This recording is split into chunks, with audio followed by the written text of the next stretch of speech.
From August 27, the United States will enforce a steep 50% tariff on Indian goods entering its markets.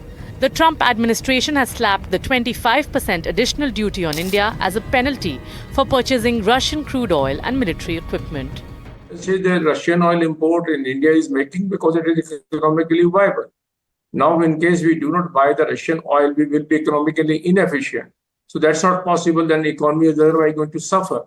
So we have to make a choice between the two evils, that we stop Russian oil, then we become economically inefficient and continue with the export. On the other hand, we say, no, we will continue to be economically efficient by buying Russian oil, but we will face the music which comes to us in the shape of exports, some challenges which are there on that part.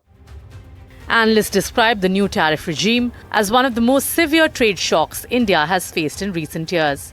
Critical labor-intensive sectors such as textiles, gems and jewellery, shrimp, carpets and furniture now face serious challenges in maintaining their global competitiveness. The survival of many small and medium enterprises is in question, and large-scale layoffs of their workforce are a real possibility now. To be honest, it's a no-go and non-starter for any importer to take this big hit on any imports, especially when it comes to textile value chain. Whole supply chain is working on a very thin margin. To absorb such heavy increase in the tariff, I'm afraid it's only consumer who has to bear eventually. For the shorter time, look, we all are waiting for miracle to happen and additional 25% tariff to go away. However, analysts say the tariffs will not just hurt India, but also the US economy, which faces the risk of higher inflation and a possible slowdown in the days ahead. I don't see that this is going to benefit the US economy in any way, because they will increase their inflation trajectory, which is already high, because more than 2% inflation in US is not tolerable. So they have to bring down their inflation scenario in the coming times. If the inflation remains high, then US economy will not be able to grow in a normal rate also.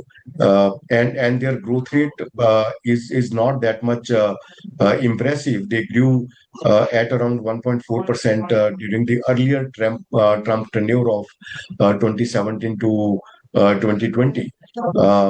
So I believe again they will face such kind of slowdown if they are increasing the tariff at such rates of 25% or 50% on the major suppliers.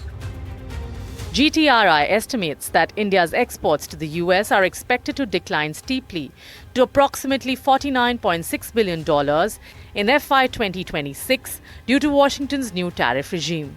The move will benefit India's competitors including China, Vietnam, Mexico, Turkey, along with several other countries, as US buyers are likely to source more from these markets.